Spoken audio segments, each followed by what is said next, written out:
नमस्कार. द भारती परमार शोमध्ये तुम्हा सगळ्यांचं पुन्हा एकदा मनापासून खूप खूप स्वागत करते. झलक अविस्मरणीय कलावंतांची मध्ये आज आपण पुन्हा एकदा नव्या कलाकाराला भेटणार आहोत. आज आपण भेटणार आहोत लेखक, दिग्दर्शक, अभिनेते, प्रशिक्षक, कवी, संपादक. अरे बाप रे, त्यांच्याबद्दल काय काय बोलू. त्यापेक्षा प्रत्यक्ष आपण त्यांना भेटूया आणि त्यांच्या प्रवासाबद्दल त्यांच्याकडनंच जाणून घेऊया. आज आपण भेटणार आहोत रामनाथ थरवळ यांना. चला तर त्यांच्याशी छान गप्पा मारूया. नमस्कार. नमस्कार.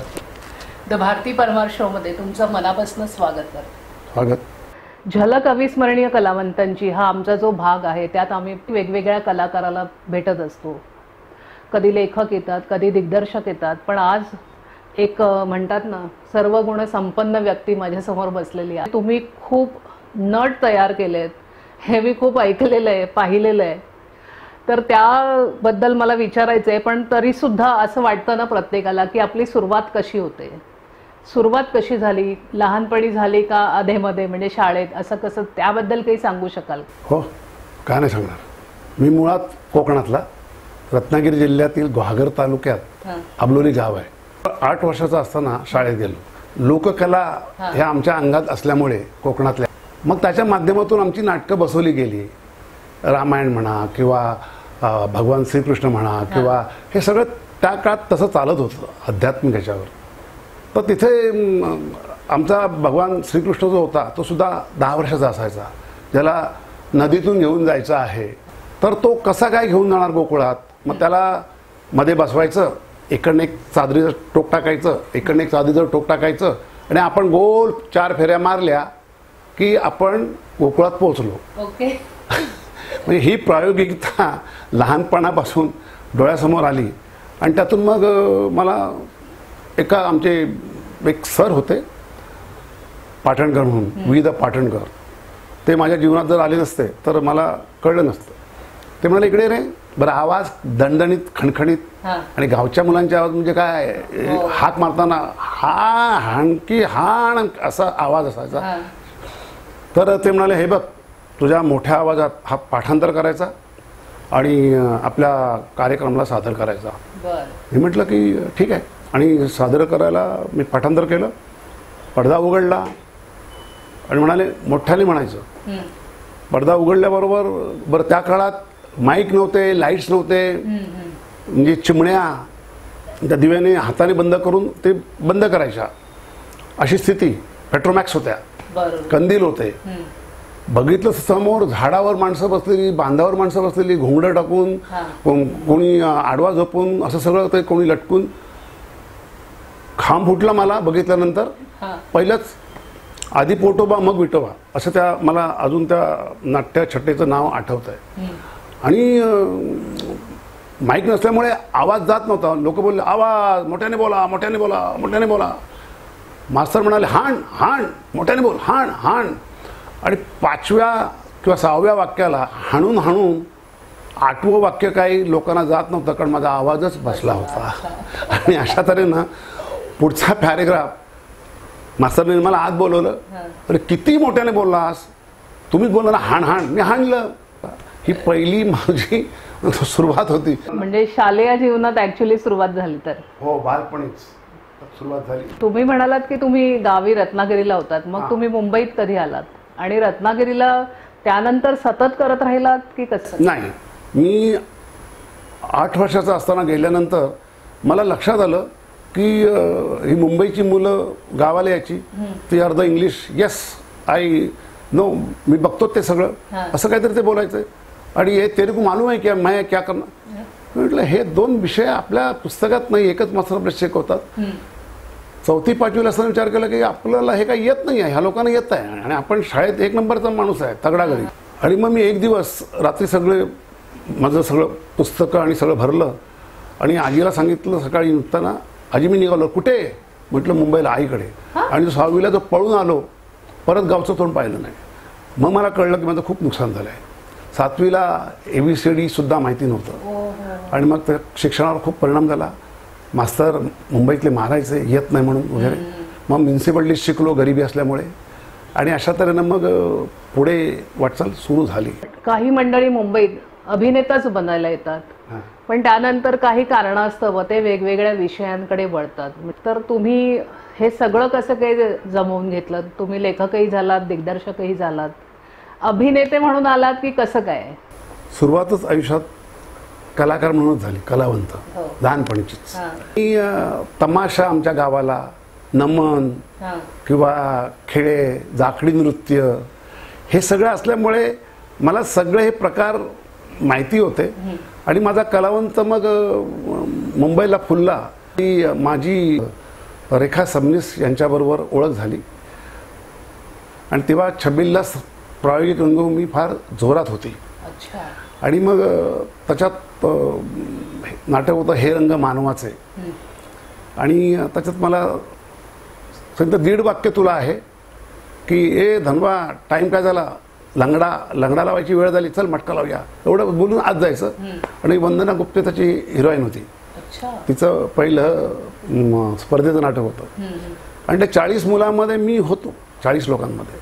तेव्हा मी शपथ खाल्ली मी काहीतरी बनेन, काहीतरी शिकेन. आणि मग 26 रंगभूमीच्या कक्षेत गेल्यामुळे ते एक झपाटलेलं त्यावेळेचा तो काळ होता.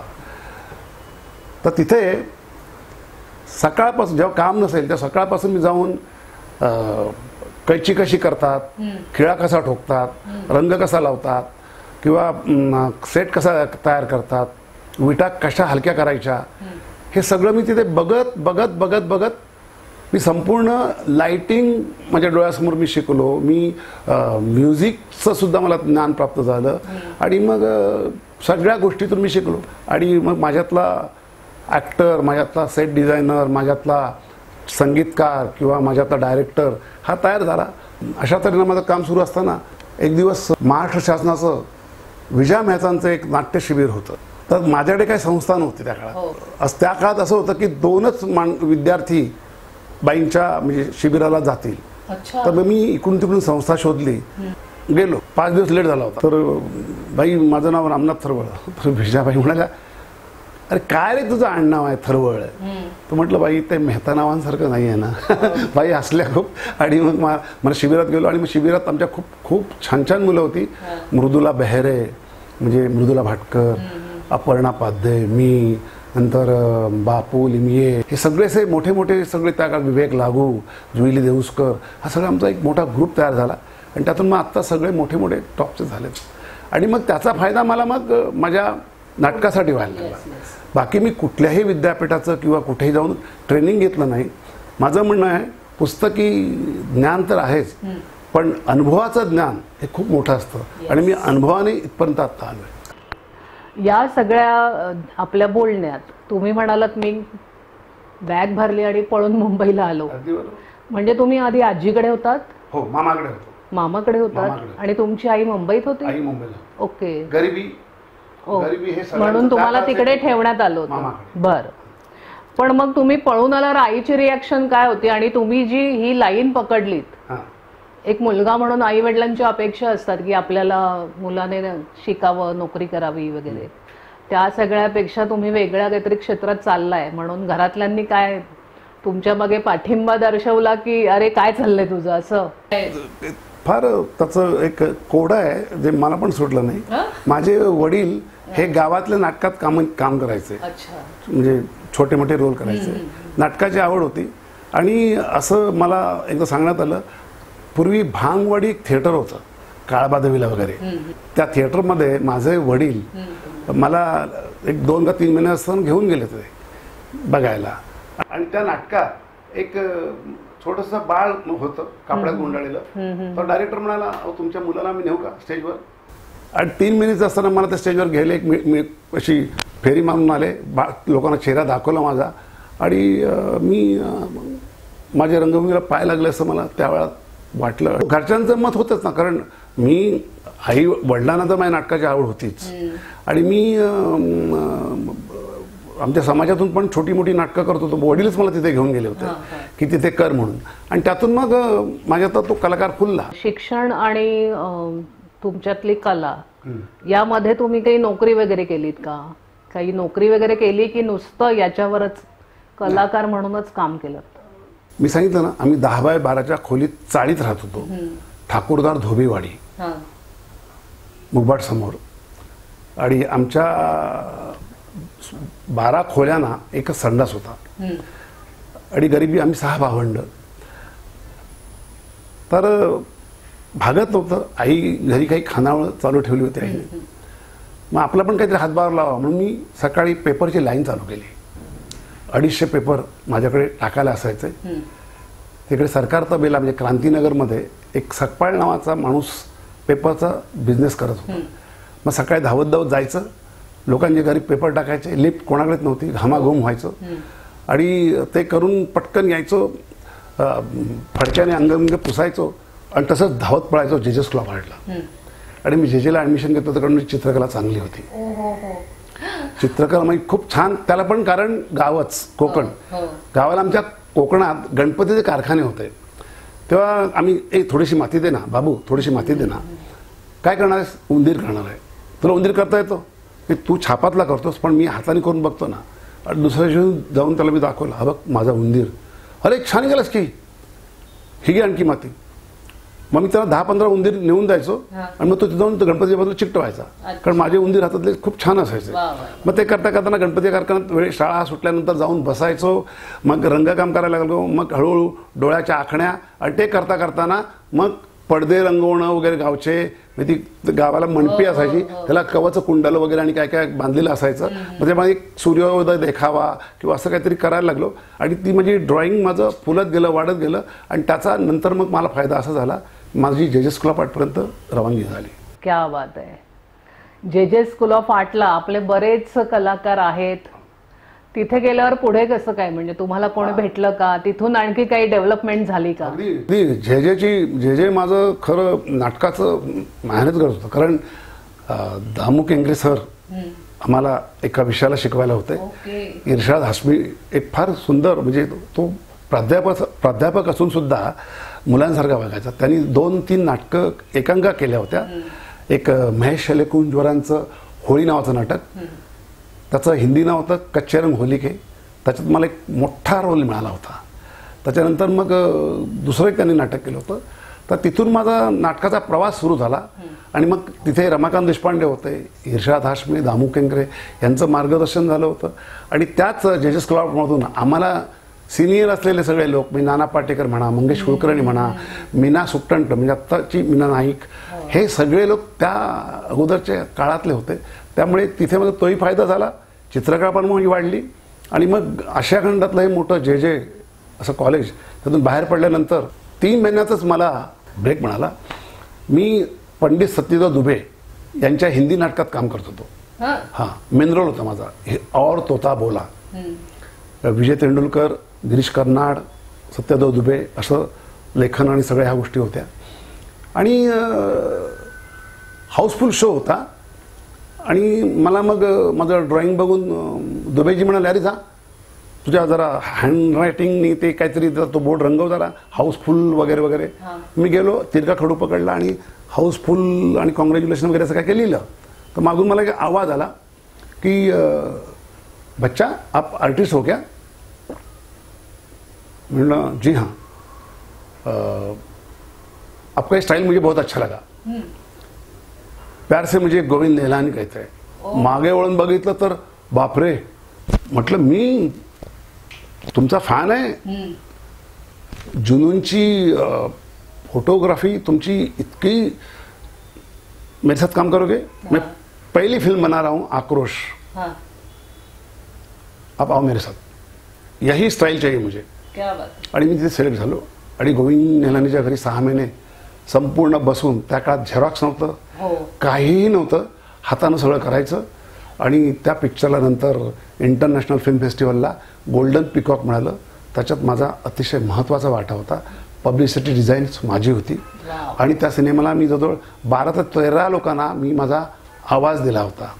आणि सगळ्यात कहर म्हणजे, आणि एक छोटीशी गोष्ट सांगतो, मी म्हटलं मी डिझाईन करेन पण मला आक्रोश फिल्म नाव आहे, म्हणजे एक असं वेगळं नाव आहे.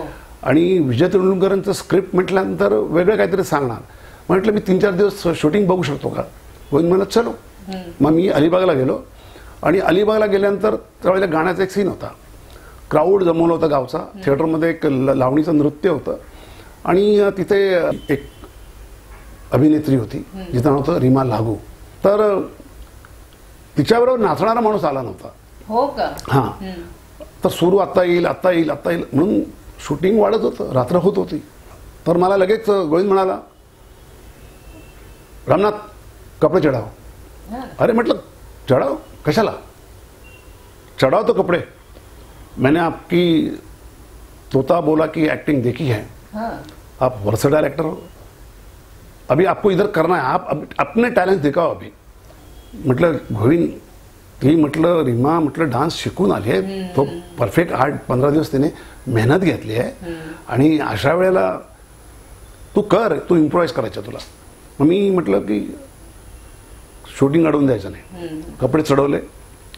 गाणं अगोदर 2-3 वेळा ऐकलं होतं ते करता करता रीमाचा डान्स वगैरे.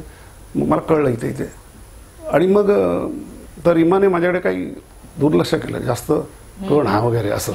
पण त्यावेळी तिच्याकडे चांगले पिक्चर्स वगैरे होते आणि मला काही नाव नव्हतं. मग तर गोविंद म्हणाला रीमा मला हा संपूर्ण डान्स क्रिएट करायचा आहे. गिव्ह अँड टेक होऊ दे तुमचं. मग रीमाने मला कोऑपरेशन दिलं. मग माझी मी संपूर्ण मला माहिती नसताना 3-4 वेळा गाणं ऐकलं आणि मग मी सुरू केलं आणि ते गाणं 2 टेकमध्ये ओके झालं. आणि मग तीच रीमा मला येऊन म्हणाली तू खरंच थोर आहेस. मी तुझ्याबद्दल मी ऐकलं नव्हतं पण तू खरंच महान आहेस असं. मग रीमा मग नंतर मग खूप आमच्या बालभवनला पण आली होती. मग खूप चांगली मैत्री झाली होती.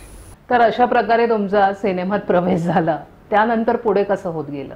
माझ्या जीवनात छबिल्लाची चळवळ मगाशी म्हणालो फार तो एक महत्वाचा एक पर्व होत होते. ती चळवळ नसती तर रामनाथ चळवळ इथपर्यंत येऊ शकला नसता. अगदी मी ते आभार मानतो. म्हणजे प्रत्येक टप्प्यावर येणारा माणूस हा माझा गुरु होता. जर सिनेमाच्या टप्प्यावर गोविंदालाने झाला. छबिल्लास रंगभूमी जवळ 7 ते 8 वर्ष मी तिथे होतो. ते माझे गुरु झाले. आणि मी एकमेव असा ॲक्टर होतो की मी सगळ्या संस्थेमधून प्रायोजक नवमीच्या याच्यावर सगळ्या संस्थेमधून मी कामं केलेलं नसतो. अगदी उदय केंद्र असो, डॉक्टर श्रीराम लागूंचं रूपभेद असो, अभिव्यक्ती असो, आविष्कार असो, उन्मेष असो, सगळ्या संस्थेमधून मी फक्त फिरत होतो सगळ्यातून. आणि मला त्यामुळे वेगवेगळ्या डायरेक्टरांचं एक दिशा किंवा त्यांचं सांगणं आणि अशा तऱ्हेनं मग मी तयार झालो. आणि जेचं एक पाठबळ होतं. मी चित्रकार असल्यामुळे वेगळ्या प्रकारचे मी सेट केले, नेपथ्य केली आणि त्याच्यात पण मी व्हरायटी दिली. म्हणजे मीना देशपांडेंचं म्हणजे आचार्य यात्रेंची मुलगी मीना देशपांडे त्यांचं एक नाटक होतं टक्कल पडलेली सुंदरी. त्यात आमचे मित्र जयराम हार्डीकर होते. ते आता नाही आहेत. तर त्या टक्कल पडलेली सुंदरी या नाटकाचं असं थोडंसं एक असं होतं की ते दोघे म्हातारी आहेत पण त्यांना वाटतं की काहीतरी घरात काहीतरी व्हावं, काहीतरी तंटा व्हावा, भांडण व्हावं, काहीतरी पडावं. पण काही घडतच नाही घरात त्या. म्हणून ते दोघे एकमेकांची तोंड बघतात, एकमेकांच्याकडे बघून जेवतात, खातात, पितात, सगळं चाललंय. पण त्यांना असं काहीतरी व्हावं इतक्यात ती त्यांच्याकडची मोलकरी नसते. ती विद्या पटवर्धन होते. ती विनाकारण काच फोडते आणि बंबबाला येतो. तो जयराम हार्डीकर येतो. काच कुठे आग लागली, कुठे आग लागली. आग लागली नाही, मी आपली अशीच काच फोडली काहीतरी घडावं म्हणून. मग त्याचं नेपथ्य करताना मी विचार केला की हे घर आहे, 4 भिंती आहेत पण घड्याळ आहे पण घड्याळाला काटेच नाही आहेत. चेहरे आहेत पण त्यांना नाक डोळे काही नाहीच आहेत. आणि त्याच्यावर कमलाकर नाडकर्णींनी इतकं सुंदर लिहिलं होतं. रामनाथ चळवळांचं नेपथ्य हे नाटकाला इतकं पूरक आहे की ते खूप काय बोलून जातं. म्हणजे नेपथ्य बघितल्यानंतर नाटकाची कल्पना येते. म्हणजे चेहरा आहे पण अस्तित्व नाही. तुम्ही जे स्कूल ऑफ आर्ट्सला असतानाच तुम्ही छबिलदार चळवळीत होता की तिथून बाहेर पडल्यावर होता? नाही, मी जे स्कूल ऑफ आर्ट मध्ये असतानाच मी छबिल्लाचं माझं काम सुरू झालं. ओके. आणि तिथे 7 वर्ष तुम्ही काम केलं? हो, 7-8 वर्ष झाली. ओके. मी असं ऐकलंय तुम्ही लहान मुलांसाठी बरंच काम केलंय. तुम्ही बाल जवाहर भवन मध्ये पण होतात. तो काळ किती सालचा होता आणि किती वर्ष तिथे तुम्ही होतात? मी जवाहर बालभवन मध्ये 10 वर्ष होतो. 10 वर्ष.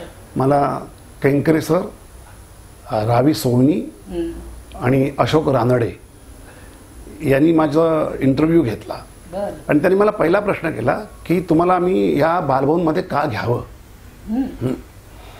तर मी म्हटलं की माझं नाटकातलं माझ्याकडे गोल्ड मेडल आहे, राज्य नाट्य स्पर्धेचा मी विनर आहे, हा एक प्लस पॉईंट. मी चित्रकार आहे, हा दुसरा प्लस पॉईंट. आणि त्याच्यानंतर माझ्याकडे अनुभव खूप आहे गावापासूनचा, तिसरा पॉईंट. आणि मी इथं आल्यानंतर पहिल्यांदा काय करेन तर पहिल्यांदा मी मुलांची मराठी भाषा सुधारेन. त्यांना इतका असं वेगळं हे वाटलं की त्यांनी एकमेकांकडे पाहिलं आणि म्हणाले की वेगळं. मग काय करणं त्यासाठी म्हटलं मी आंतरशालेय नाट्य वाचन स्पर्धा सुरू करेन. म्हणजे नाट्य वाचन हे एक वेगळी स्पर्धा आहे. त्यातून ती मुलं 15 दिवस 20 दिवस तेच पुस्तक वाचणार, तोच पॅरेग्राफ करणार. त्यामुळे त्यांची भाषा सुधारेल. आणि अशा तऱ्हेने 60 ते 70 स्कूल एका वेळेला भाग घ्यायच्या. आणि त्यासाठी मी मान्यवर परीक्षक पण तिथे आणले. अगदी डॉक्टर गिरीश हो, मंगेश कुलकर्णी, कमलाकर नाडकर्णी, सुलभा देशपांडे, प्रेमा साखरदांडे आणि मंगला संजगिरी, असे अनेक नामवंत लोक मी त्या बालभवनमध्ये आणले. नाही तर बालभवन तसं कोणाला माहिती नव्हतं काय चालतंय ते. आणि मी त्या मुलांना मार्गदर्शन मराठीतून करायला सांगितलं.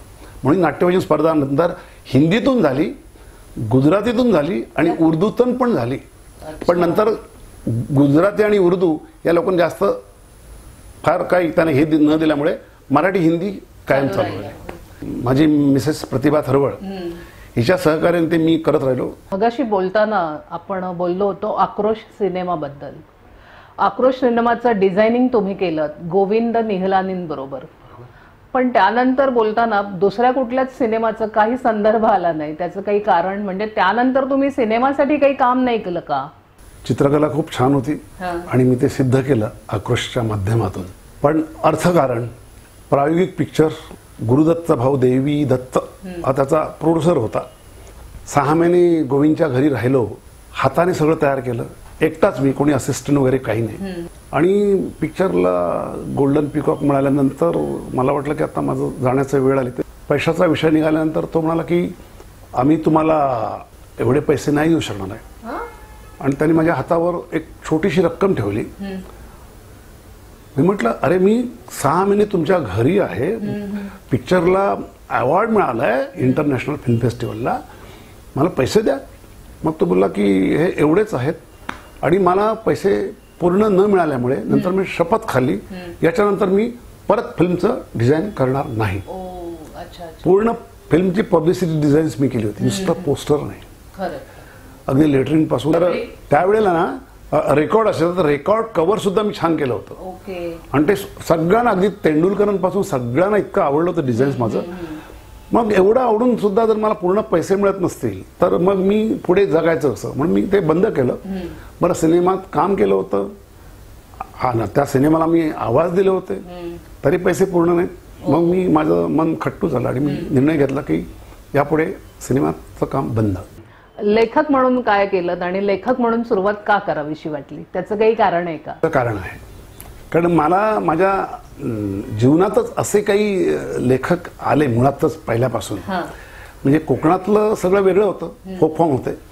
पण मुंबईला आल्यानंतर माझं पहिलंच नाटक सुलभा देशपांडेंनी डायरेक्ट केलं ते होतं बालनाट्य. बालनाट्य म्हणजे कुमार नाट्य होतं ते, आला अडाण्याचा गाडा. आणि ते नाटक कोणी विसरू शकणार नाही. एकतर एक्सपेरिमेंटल प्रकारचं ते नाटक. आणि नाना पाटेकर, मी त्याचा मुलगा, विद्या पाटवर्धन माझी आई आणि सतीश पोळेकर असे नामवंत कलाकार. आणि मधून मधून कधी कधी रोहिणी हट्टंगडी पण एखादा असं 1-2 मिनिटाचं काम करून एंट्री मारून निघून जायची. इतकं तर गोड नाटक होतं. म्हणजे आज आम्ही जे म्हणू ते उद्या असेल असं नाही, इतकं गिव्ह अँड टेक असायचं. आणि ते नाटक खूप छान, खूप प्रयोग केले आम्ही त्याचे. आणि त्यामुळे माझ्या नाटकाचा एकदम चॉईस बदलला. माझा खरा हिरो होता दारासिंग, कारण मला गुरुजींनी सांगितलं मोठ्याने बोलायचं हा अभिनय. मुंबईला आल्यानंतर दारासिंग, शेख मुख्तार अशा तगडे सगळे पेलवान. आणि ते मग आम्ही कमी पैशात ते सिनेमा लागायचे कुठेतरी दौलत सिनेमाला वगैरे. मग आम्ही जायचो, पहिला period first day first show बघायचो, पुस्तकाशी पोटात घालायचो, आणि तिकडे गेल्यानंतर शर्ट काढायचं, उघडं बसायचं, कारण पंखे खडखड खडखड वाजायचे. परत इंटरव्हलला शर्ट चढवायचे, बाहेर यायचं, समोसे खायचे, ते 3 समोसे मिळायचे. आणि तर ते काही वर्ष बघता बघताना त्यांच्यावर मुमताज नावाची एक सुंदर अशी एक अभिनेत्री होती. पण ती अभिनेत्री आहे किंवा नाही अभिनयातलं काय कळत नव्हतं. आवाज मोठा आणि दंडदंड पेलवान हाणामारी करतोय, झाड उपटतोय आणि ही मॅन वगैरे असं सगळं ते त्या प्रकारात मी गुंतलो होतो. पण एक त्याच्यात जाहिरात आली की एक जाहिरात, मग त्यामध्ये मध्ये जाहिराती यायच्या. एक जाहिरात अशी होती की ढिशम ढिशम ढिशम ढिशम आणि फायटिंग करतो, ओके शॉर्टकट. एक येतो माणूस खुर्चीवर बसतो, सिगारेट पेटवतो, मैं मेरे हर एक शॉट के बाद बर्कली पिता हूं, बर्कली. त्या जाहिरातीने मी वेडा झालो. अरे हा इतका नॅचरल बोलतो. तिथे फाईट केली, शॉट संपल्यानंतर प्रत्येक शॉट नंतर. आणि तेव्हापासून संजीव कुमारने माझ्या घरात हृदयात जे काही स्थान मिळवलं, त्यानंतर संजीव कुमार सारखा ऍक्टर झाला नाही. संजीव कुमार नंतर मग माझी अभिनयाची चॉईस बदलली आणि मग मला खरी अभिनय कळायला लागला. आणि मग मी माझा वेगळा, मग मी विजय तेंडुलकरांची नाटकं केली आणि त्यांच्या नाटकात ते कधी कंसात काही लिहित नाही, ते दिग्दर्शकावर सोडून द्यायचं. म्हणजे तुम्ही काही त्यात इम्प्रोवाइज करा. मग त्यांचं मी बॉबीची गोष्ट केलं, राजा राणीला घाम हवा केलं, अनेक नाटकं केली. तर त्यांची लेखनाची स्टाईल मला आवडायला लागली आणि ती स्टाईल माझ्या कदाचित जीवनावर आली असेल. आणि मी छबिलस्त असल्यामुळे मला तशी नाटकं प्रकारची करायला जास्त आवडतात. त्यामुळे मी शक्यतो राक्षस, चटकीण बिटकीण अशी नाटकं जास्त नाही केली. पण पहिलं माझं जे वर्कशॉप झालं ते नसिरुद्दीन शहाच्या म्हणजे बायकोचं, रत्ना पाठक शहा, तिचा मामा, 1973 साली पहिलं माझं ऍक्टिंग वर्कशॉप सुरू झालं. आणि त्याला आता यावर्षी 54 वर्ष वगैरे झाले. तुमच्यातला लेखक कधी जागा झाला?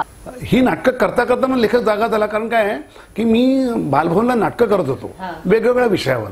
पर्यावरणावर करून झाली, नंतर प्रॉब्लेमवर करून झाली. म्हणजे मी कसं म्हणतो की आत्ताचा काळ, जसं आत्ताचा मी बोलतोय, पूर्वी आई बाबा मुलांची भांडणं सोडवायची. अरे नका रे भांडू कार्ट्यानो, शर्ट फाटेल ना, हे होईल ना, ते होईल ना. आणि आता उलट झालंय. आता मुलं आईबाबांचं भांडण सोडतात.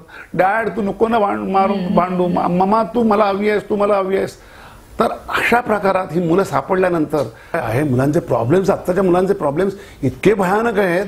ना त्यांना आईबाबांचं प्रेम मिळत आहे, ना आजी आजोबा त्यांच्याकडे आहेत, ना स्वतःचं त्यांनी कोणाकडे दुःख व्यक्त करावं, स्वतःच्या मनातलं कोणाला सांगावं. आईकडे विचारलं तर आई ऑफिसमध्ये असते, त्यानं तिचं मोबाईलशी हे चालू असतं, बाबांचं आणि काय काय. त्यामुळे खरं मुलं गोंधळलेत. आणि सगळ्यात महत्वाचं म्हणजे आम्ही लहानपणी जे काही खेळ खेळलो ना, गोट्या, विटीदांडू, लगोऱ्या, अल्लंगाडी, कोयबा, झिम्मा, फुगड्या मुलींच्यात वगैरे, आजकालच्या या मुलांना खेळ हा प्रकारच माहिती नाही आहे. ते फक्त आपल्या रूममध्ये खेळतात आणि शेवटी ते टीव्ही बरोबर कॉम्प्युटरमधून खेळतात. त्यामुळे कुठल्याही गोष्टीला एक्सपायरी डेट असते. मेंदू जर तुम्ही वापरलाच नाही तर मेंदू काम नाही करणार. मेंदू मोकळा, सगळ्याचा निचरा व्हावा लागतो आणि निचरा होणं आवश्यक आहे. म्हणून आजकालची मुलं ही फार म्हणजे खेळाच्या बाबतीत, कारण खेळाच्या माध्यमातून व्यक्तिमत्व विकास हा फार पटकन आणि लवकर होतो. त्यांना आपण राक्षस आणि परिकथा आणि हे सगळं आता त्यांच्या पलीकडचं झालंय. वास्तववादी ते जीवनात जातात. त्यांच्यासमोर कॉम्प्युटर आहे, त्यांच्यासमोर बदलल्यानंतर चॅनल वेगळं दिसतंय काहीतरी. पण लहान मुलांना फॅन्टसी आवडते. त्यामुळे ही नाटकं जर आत्ताच्या स्टाईलनी झाली, तीच चेटकिणी जर आत्ता आली. पण माझ्या डोक्यात एक वेगळा विषय पण आला होता. मी एक नाटक केलं होतं अगोदर, एक चेटकिणीचं, की अरे बापरे चेटकिण, फार पूर्वी 50 वर्षापूर्वी असेल.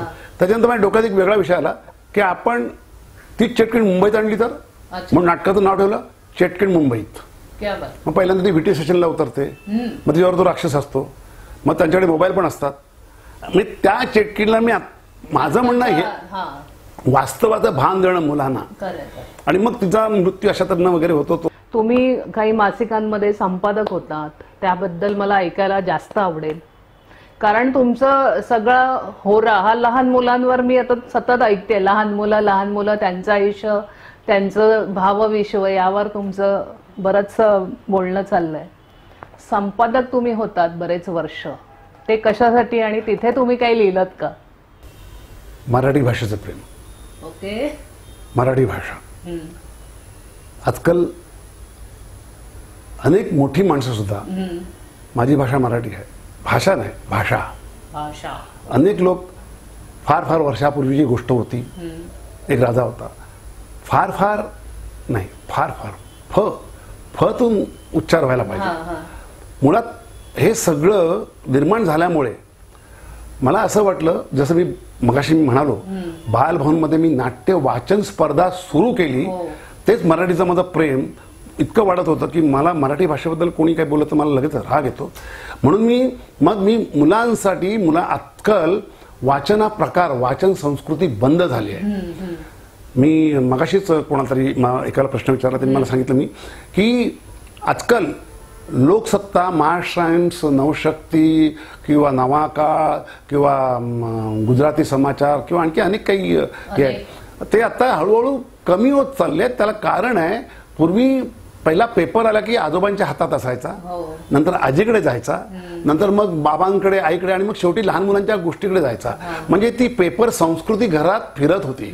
आणि आता तोच पेपर लोकांच्या घरी येत नाही. मराठी माणसाच्या घरी पेपर येत नाही, पुस्तकं नसतात. आमच्याकडे, मी सरस्वतीचा भक्त असल्यामुळे, सरस्वती तुमच्याकडे जर असेल तर लक्ष्मी तुमच्याकडे इनडायरेक्टली येते. पण लक्ष्मी आहे तर सरस्वती नाही येणार, कारण लक्ष्मी ही चंचल आहे. तुमची लहानपणची विद्या ही तुम्हाला म्हातारपणात पण काम करू शकते. त्याच्यासाठी मराठी लहानपणी चांगलं शिकलो, चांगले मला गुरुजी भेटले, शिक्षक भेटले. त्यामुळे मराठी भाषा म्हणजे तोंडातल्या 200 शिव्या कधी नाहीशा झाल्या आणि कधी वक्रतुंड महाकाय आणि किंवा नमोज ब्रह्मा तुल्य वेगम जितेंद्रियम इकडे मी आलो हे मला कळलंच नाही. आणि मग ते मराठी भाषा मुंबईला आल्यानंतर म्हणजे वाढत गेली. आणि मग त्यासाठी मी मुलं मराठी वाचत नाहीत म्हणून मी संपादक झालो. आणि त्या अंकाचं नाव होतं ढिशाव ढिशाव. आणि ते 10 वर्ष गेलं वेगवेगळ्या विषयावर. म्हणजे नुसता एकच विषय की नाही का लिहा अंकात असं नाही. एकदा हास्यरस, एकदा व्यंगचित्र, एकदा स्पोर्ट्स. मी मोठमोठ्या लेखकांना त्यात लिहायला भाग पडला. अगदी विजय अवॉर्ड पासून तर निशिकांत अवॉर्ड पर्यंत सगळेजण लिहित होते. आणि त्यांच्याबरोबर मुलांचं पण लेखन असायचं.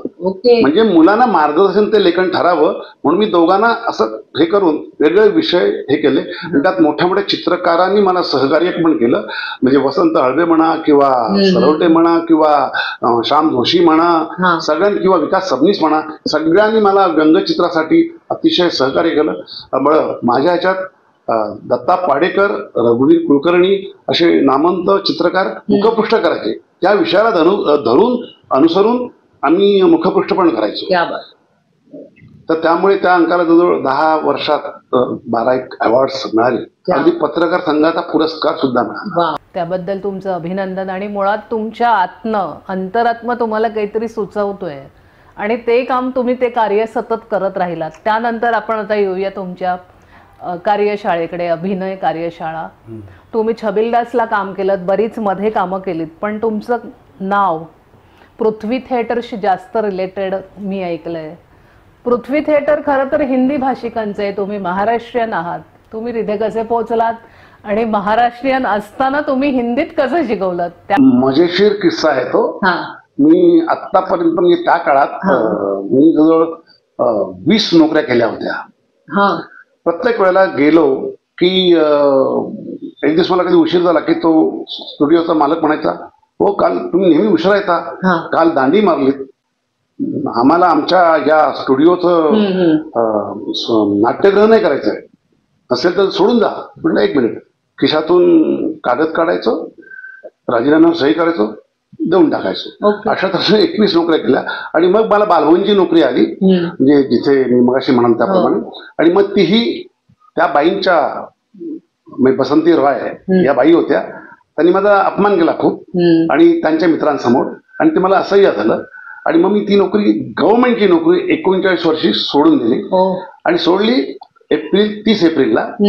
1 मेला मस्तपैकी एकदम म्हणजे मित्र आम्ही टेबलावर बसलो, एन्जॉय.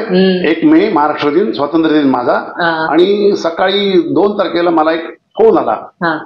आणि त्यावेळेला फोन म्हणजे काय, पहिल्या माळ्यावर फोन होता, कोणाकडे फोन नव्हता, लँडलाईन. आम्ही 4थ्या माळ्यावर राहत होतो. तर फोन आला की, हो सर्व तुमचा फोन. धावत खाली उतरलो, विक्रोळीला राहत होतो. हॅलो, प्यार से मुझे शशि कपूर कहते हैं. ए रानडे, तू नक्कल करतोस हे बरोबर आहे, पण तू त्या शशी कपूरचा आवाज नको रे काढू. हॅलो प्यार से मुझे शशी कपूर कहते हैं. तू आता एक कालची तुझी उतरली नाही का वगैरे. तर मी परत चिडलो त्याच्यावर. म्हटलं अति करू नको रे, विनाकारण कोणाचं नाव बदनाम करू नको.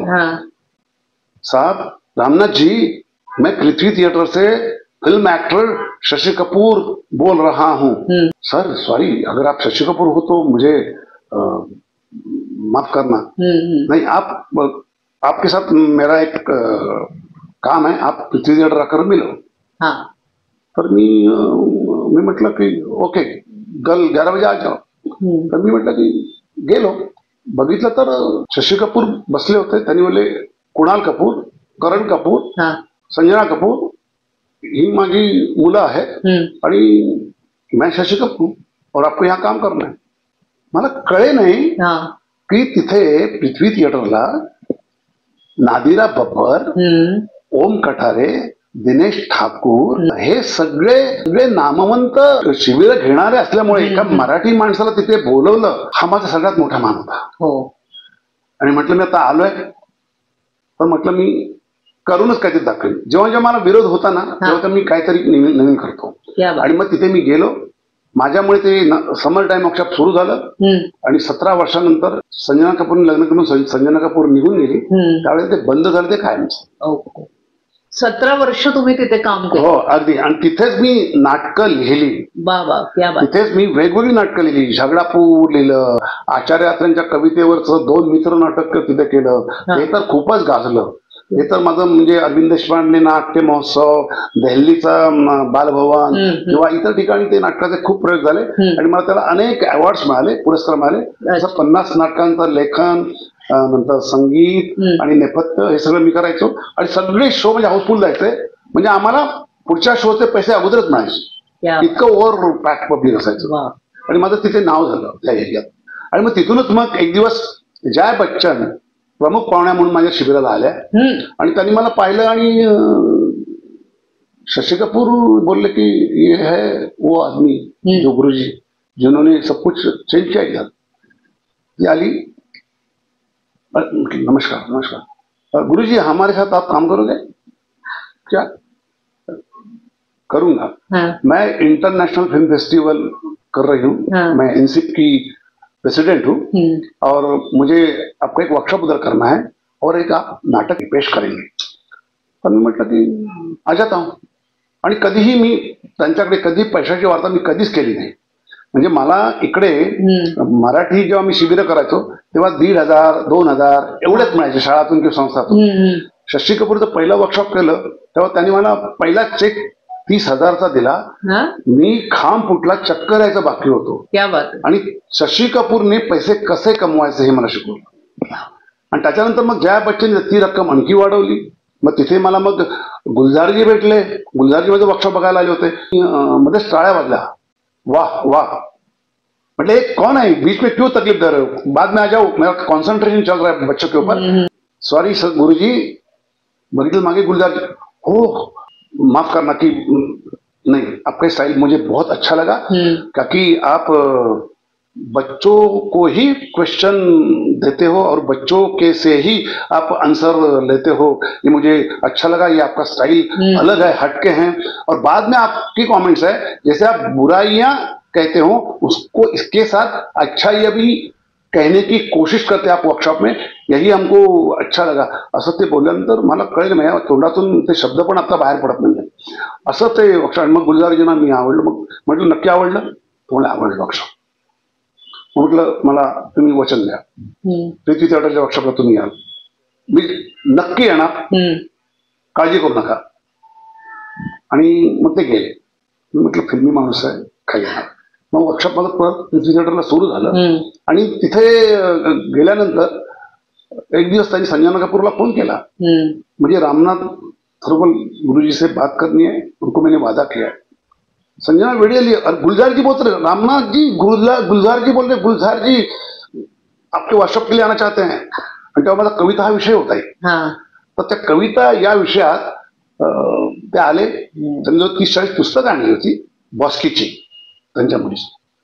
आणि मग त्यांनी प्रत्येकाला एक एक पुस्तक दिलं. आणि त्यात एका आमच्या कविता मुलांच्या होत्या. मी म्हटलं एक कवितावर आपण एक मार्गदर्शन करूया. ती मुलगी उठली आणि ती म्हणाली की बेटा पढो कविता. मग ती उठली, गाव की नारी पाने भरनी चली नदी किनारी, ठुमक ठुमक कर लचक लचक कर चली नदी किनारी. वाह वाह बेटा, बहुत अच्छा लिखा है तूने, बहुत अच्छा लिखा है. लेकिन एक बोल, ये तूने लचक लचक कर ठुमक ठुमक कर क्यों लिखा? सर वो माधुरी दीक्षित नहीं क्या गाना गाती है, तो वो ये लेकर लचक लचक कर मुंडक. ओके बेटा अच्छा है, लेकिन वो सेलिंग के लिए गाना लिखना पड़ता है. और मग त्यांनी ते हिंदीतून गाणं सांगितलं वगैरे. आणि तो कोई गाँव में गई हो? हाँ गई हूँ. तो अगर गांव की नारी ऐसे लचक लचक कर ठुमक ठुमक कर जाएगी ना पानी भर के 3-3 हंडा लेकर, तो कमर टूट जाएगी. बेटा तुम्हारा शब्द यूज करो. वो फिल्मी शब्द है, तुमको जो एहसास होगा, जो तुमको महसूस होगा वो लिखो. ये फिल्म सॉन्ग का ये मत करो. आणि मग अशा तऱ्हेने ते गेले. आणि मग त्या वर्कशॉपला पद्मिनी बी पण आली होती, पद्मिनी कोल्हापुरे. त्यांनी माझी वर्कशॉप 2 बेळगावला केली. आणि त्याच्यानंतर सगळ्यात कहर म्हणजे मला रमेश सिप्पींच्याकडे एक परत तिथंच निरोप आला. म्हणजे कसं तुम्ही चांगलं काम केलं तर त्याचं कसं हे होतं. आणि त्यांनी मला सांगितलं की रमेश सिप्पी जी की ऑफिस से आपको बुला रहे हैं, उनको आपके साथ बात करनी है. गेलो. हमारा एक वर्कशॉप करना है, कुछ ना कहो. ऐश्वर्या बच्चन और अभिषेक बच्चन, इनकी फिल्म आ रही है, तो उनको कुछ जो बाकी के लोग हैं उनको एक एक्टिंग का एक वर्कशॉप करना है. करूंगा. मग त्यांचं वर्कशॉप मी केलं. अशा हिंदीत मी इतका घुसलो आणि नंतर मग तिथे थांबवलं कुठेतरी. आणि मग म्हटलं माझ्या मराठी मुलांसाठी यावं, जिथे गरीब मुलं आहेत, ज्यांना काही येत नाही. मग अशा मुलांसाठी मग मी कामवटीपुरा प्रॉस्टिट्यूट एरियात 3 वर्ष काम केलं. नंतर तिथे मला क्राय या संस्थेने लॉरी दिली, एक गाडी दिली. आम्ही लॉरीवरून जायचो. कप परेड, बने कंपाऊंड, देवनार आगार, इकडे आम्ही नाटकं करायचो लॉरीवरून. आणि अशा तऱ्हेनं मग तिथून मी वाकोला पाईपलाईनला गेलो. तिथे मी तिथल्या गरीब मुलांसाठी काम केलं. असं मी अनेक ठिकाणी विनामूल्य काम आणि त्या मुलांसाठी काम केलं. तसं मी श्रीमंतांसाठी काम केलं. त्यामुळे श्रीमंतांच्या ह्याच्यात विद्या बालन जशी तयार झाली, परेश रावळचा पण मुलगा होता, नंतर दीप्ती नवलची पण मुलगी होती, सगळ्या मान्यवरांची मुलं होती. बाकीची नंतर कुठे गेली माहिती नाही, पण त्यातून काही मुलं बाहेर पडली. त्याच्यात विद्या बालन वगैरे खूप मोठी स्टार झाली. एका कामातनं दुसरं काम आणि प्रत्येक जण तुम्हाला स्वतःकडे बोलावत गेला. म्हणजे शशी कपूर असेल किंवा जया बच्चनजी असतील, असे अनेक दिग्गज गुलजार तुम्हाला स्वतःहून भेटले. अशा प्रकारे तुम्ही देशात विदेशात अनेक ठिकाणी तुमच्या कार्यशाळा म्हणजे अभिनय प्रशिक्षण तुम्ही दिलत मुलांना किंवा मोठ्यांना. त्यानंतर तुम्ही फ्री पण दिलत. काही गरीब मुलांसाठी पण भरपूर काम केलं. त्या कामानंतर आता तुम्ही स्वतःची जी नाट्यशाळा किंवा कार्यशाळा घेता, तर माझ्या बघण्यात अशी एक गोष्ट आली आहे, ती म्हणजे की काही कार्यशाळा या 10 दिवसांच्या, काही कार्यशाळा 3 महिन्यांच्या अशा असतात किंवा थोड्या दिवसांसाठी 8 दिवस कोणीतरी घेतं. 8 दिवस, 10 दिवस किंवा 3 महिने याच्यात अभिनय शिकून होतो का? आणि असं असताना तुमची कार्यशाळा वर्षभर कशी चालू असते, हा एक माझा महत्त्वाचा प्रश्न आहे तुम्हाला. काय आहे की 10 दिवसांचं, 15 दिवसांचं किंवा 3 महिन्यांचं जे एक शिबिर असतं ते फक्त अभिनयाला स्पर्श करतं, जाणीव करून देतं. बालनाट्य शिबिरात अभिनय, स्क्रिप्ट, दिग्दर्शन, संगीत, नेपथ्य, वेशभूषा ह्या सगळ्या गोष्टी बालनाट्य शिबिर म्हटल्यानंतर त्या तुम्ही शिकवल्या पाहिजेत. मग तुम्ही 15 दिवसात ते होऊ शकत नाही. कारण अशा वर्कशॉप, अशा टाईपची कार्यशाळा मी पृथ्वी थिएटरला वर्षभर घेत होतो आणि त्यातून एखादं प्रोडक्शन निर्माण करत होतो. पण अभिनय कार्यशाळा 10 दिवसाची 15 दिवसाची असू शकेल. आणि दुसरी गोष्ट, तुम्ही मला म्हणालात की माझं वर्षभर कार्यशाळा चालू असते, ती का चालू असते ते इतरांनी विचार करावा. कारण माझी कदाचित शिकवण्याची पद्धत वेगळी असेल. मी मुलांच्या दोषावर काम करून त्यांचा व्यक्तिमत्व विकास कसा साधता येईल नाटकाच्या माध्यमातून, हा माझा मूळ बेस असतो. आणि त्यातून सगळेच काय ॲक्टर व्हायला आलेले नसतात, काहींचे प्रॉब्लेम असतात. तर त्या सगळ्या गोष्टींचा मी माझ्या शिबिरात वापर करतो. आणि मग concentration, thought process, imaginations, observation, group discipline, speech development, dialogue delivery, mono acting, body language, by heart कसं करायचं, ह्या सगळ्या गोष्टींचा मी स्पर्श करतो आणि त्यांना उभं करतो. आणि मग त्यातले जे काही ज्यांच्याकडे अभिनयाचे टॅलेंट्स आहेत तर ते पुढे जातात आणि त्यांचा मी पाठलाग अगदी त्यांना पडद्यावर दिसेपर्यंत करतो. आणि त्यामुळे माझी कदाचित कार्यशाळा ही वर्षभर चालू असते. त्याचं कारण माझी शिकवण्याची पद्धत असेल. आणि शिकवण्याच्या पद्धतीमुळे मी प्रत्येकाच्या घरात पोचलो आहे. गेल्या 54 वर्षात कमीत कमी 12,000 विद्यार्थी माझ्या हाताखालून गेलेत. काही ॲक्टर झाले, काही डॉक्टर झाले, काही वकील झाले, काही मंत्री झाले. म्हणजे विधान परिषदेचा अध्यक्ष राहुल नार्वेकर हा सुद्धा माझा विद्यार्थी होता लहानपणी. त्यांनी माझ्या 2 नाटकात काम केलं होतं. त्यातलं एक नाटक होतं बाबासाहेब आंबेडकरांचं. ते नाटक आम्ही दूरदर्शनवर लाईव्ह सादर केलं होतं. पण मी यापेक्षाही मोठी नावं ऐकले. सुमित राघवन, नेहा पेंडसे म्हणू नका, गौतमी गाडगीळ म्हणू नका. या स्टार कलाकारांबद्दल काही सांगू शकाल का? मी आता ही वेगवेगळ्या ठिकाणची मुलं आहेत. काही आविष्कार चंद्रशाळेमध्ये मी वर्कशॉप घेतलं. तिथून सुमित राघवन, थरवळा सरांबद्दल मला बोलायचं आहे आणि मला कळत नाही मी कुठून सुरुवात करायची. कारण माझ्या अभिनयाची सुरुवातच थरवळा सरांमुळे झालेली आहे. थरवळा सरांच्या मार्गदर्शनाखाली झालेली आहे. किंवा गौतमी कपूर गाडगीळ किंवा शर्वरी पाटणकर, हे असे कलाकार तिथून काही निर्माण, निशिगंधा वाड म्हणा, किशोरी. माझ्या अभिनयाची सुरुवात दुर्गा झाली गौरी या नृत्य नाटिकेने झाली. त्यावेळेस चंद्रशाला आविष्कार यांनी एक ऍक्टिंग वर्कशॉप ऑर्गनाईज केलं होतं आणि तेव्हा रामनाथ सरांची माझी ओळख झाली. आणि खऱ्या अर्थाने अभिनयाचे विविध पैलू मला शिकायला मिळाले. तर त्याचप्रमाणे मला असं वाटतं की माझ्या करिअरच्या सुरुवातीला जे संस्कार झाले त्यांचे ते फार महत्वाचे आहेत. आणि फक्त माझ्याच नाही तर मैं कहूंगी कि मेरे हस्बैंड, उनको भी उन्होंने एक्टिंग सिखाई.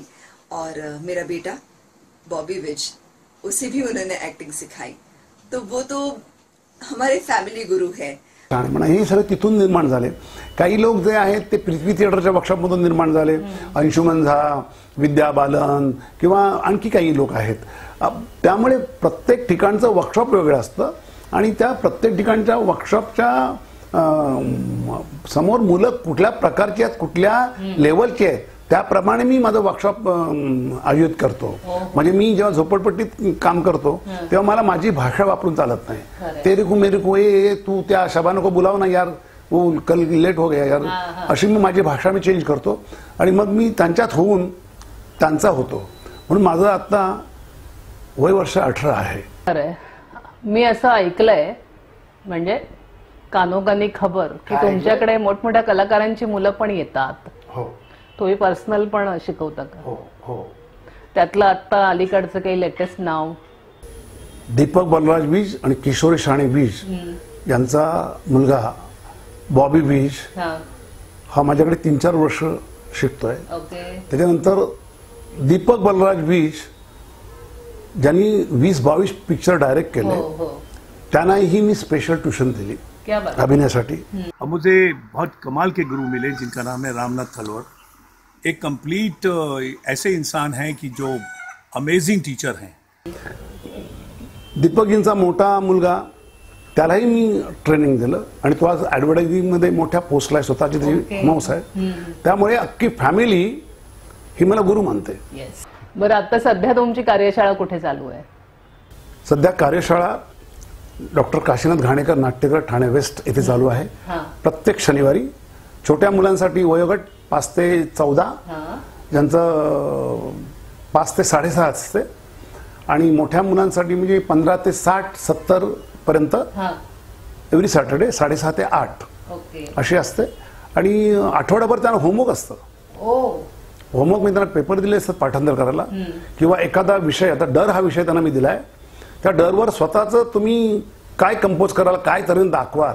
म्हणजे मग डरच्या विविध गोष्टी ज्या आहेत त्या मग माझा मी व्हिडिओ पाठवतो की डर म्हणजे काय, डर के पीछे डर भागता है, म्हणजे भीत्यापाठी ब्रह्मराक्षस. हो येस. पण मी डरची कल्पना पकडली आणि मग त्यांनी प्रत्येकाने आपापलं वेगवेगळं एक्सप्रेशन्स दिली. बरोबर. असे वेगवेगळे विषय प्रत्येक वेळेला असतात. आता पुढचा एक अगोदरचा विषय होता व्यंगचित्र. हां, व्यंगचित्रावर लोकांनी वेगळ्या कॉमेंट्स केल्या. आता पुढचा विषय आहे दोस्ती. दोस्ती कुठे नाही होत. दोस्ती नवऱ्याबरोबर बायकोची होते, दोस्ती निसर्गाबरोबर आपली होते, दोस्ती फुलाची दगडाबरोबर होते, दोस्ती फुलपाखराची फुलाबरोबर होते. दोस्ती कुठे नाही होत. येस. फक्त ती शोधावी लागते. आपला कोण आणि परका कोण. एक प्रश्न विचारायचा राहिला. दोन विचार. दोन विचारते. तुमचे गुरु कोण? गुरु आई. गुरु लाभले का? गुरु अनेक लाभले. प्रत्येक वळणावर गुरु होता. हा. छबिल्लास जो काही पिरियड होता तो माझा गुरु होता. लहानपणचे जे शिक्षक होते ते माझे गुरु होते. प्रत्येक संस्थेतला माणूस, प्रत्येक ह्यातला माणूस माझा गुरु असतो. वळणावरची माणसं हा माझा गुरु असतो. पण खरा गुरु माझा धरशील तर माझी आई. क्या बात. आई माझा गुरु, आई कल्पतरू. वा. तिने मला जन्म दिला असता तर मी आजपर्यंत आलोच नसतो. ओके. मला वाटलं तिने पाठिंबा दिला. पाठिंबा तर दिलाच. 6 भावंडात तिने मला वेगळं ठेवलं की हा वेगळा मुलगा आहे. मी JD झाल्यानंतर मला कधीही कुणी विचारलं नाही नोकरी कधी करणार. ओ क्या बात. मी हा करतोय हा वेगळाच आहे 6 भावंडात. कारण इतरांची शिक्षण किती झाली काय झाली हे मला अजूनही माहिती नाही. हां म्हणजे मी सख्या 2 बहिणींच्या लग्नाला पण गेलो नव्हतो. अरे बाप. इतकं नाटकात म्हणजे अभिनय माझा श्वास, अभिनय माझं सगळं म्हणतात ना ते तसं होतं. तर त्यामुळे आईचा पाठिंबा हा फार मोठा होता. म्हणून मी आईचा स्टॅच्यू बनवला आहे. काय म्हणता? हां. आणि आता 3 जूनलाच तिला हे झालं. आणि एवढंच थांबलो नाही. मी फक्त असं म्हणाला आई गुरु माझा. मी डॉक्टर विजया वाड, मी निशिगंधा वाडची आई, तिच्या हस्ते सगळ्यांसमोर मी आईचा सत्कार केलाय आणि आईसाठी एक नाटक सादर केलं. वा वा वा. हे माझं आईचं प्रेम आहे. जसं आई आपल्याला आयुष्यभर पाठिंबा देते तसंच पाठिंबा तुम्हाला सहचारिणीकडनं मिळाला का? भरपूर. पाठिंबाच पाठिंबा. एका पुरुषाच्या मागे एक कोणीतरी उभं असतं. बाई उभी असते किंवा काकी उभी असते, मामी उभी असते. माझी बायको उभी होती आणि पाठिंबा देऊन तिने इथपर्यंत माझा संसार सांभाळला. म्हणून मी हे वेगवेगळे उद्योग, अगदी गाणं लिहिण्यापासून, कविता करण्यापासून, संपादक होण्यापासून ते ॲक्टर वर्कशॉप करण्यापर्यंत सगळं हे केलं. आणि मुलाला घडवण्यात तिचा जास्त हातभार आहे. पण माझा मुलगा लहानपणी लाजरा होता तर त्याचं आम्ही कारण शोधलं. तो लाजरा का आहे, कोण आलं तर बाहेर जातो लगेच. मग आम्ही त्याला म्हटलं ह्याला माणसात राहायची गरज आहे. मग त्यांनी माझी 10-12 वर्कशॉप केली. अगदी वसईपर्यंत, वर्सोवा हायस्कूल इथपर्यंत जाऊन वर्कशॉप, बालभवनपर्यंत जाऊन वर्कशॉप केली. आणि त्यातून तो इतका डेव्हलप झाला की इथून जाण्यापूर्वी, अमेरिकेला जाण्यापूर्वी त्यांनी बेस्ट ॲक्टर 3 वर्ष मिळवलं INTचं.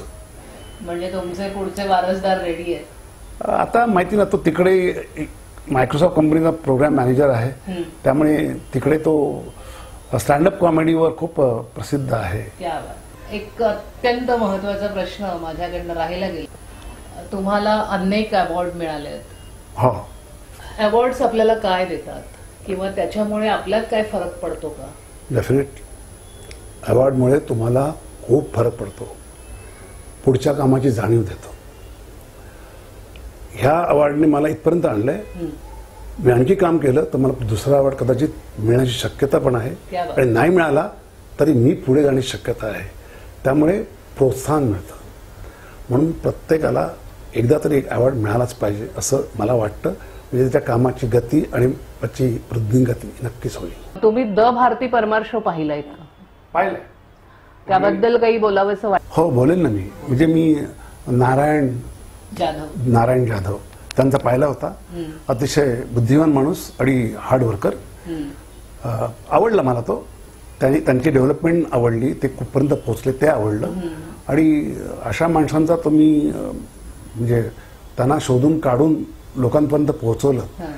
आणि माझ्यासारखा पडद्यामागचा माणूस, मला कधी कोणी समोर बघत नाही, पडद्यामागे मी काम केलंय, तर त्याला तुम्ही शोधून 60 वर्ष चालू आहे माझ्या कार्याला. आणि अशा माणसाचं तुम्ही माझं कौतुक करताय सगळ्यांसमोर. तर मी भारती परमार यांचे आभार कसे मानू. इकडे आम्ही धन्यवाद म्हणतो आणि तुम्हाला असंच तुमचा शो आणखी मोठ्या प्रमाणात चालू राहा आणि पुढच्या वेळेला परत मलाच बोलवा, इतर कोणाला बोलवूच नका. थँक्यू. खूप सांगायचं राहिलंय. द भारती परमार शो तर्फे मी आपली अत्यंत आभारी आहे. धन्यवाद.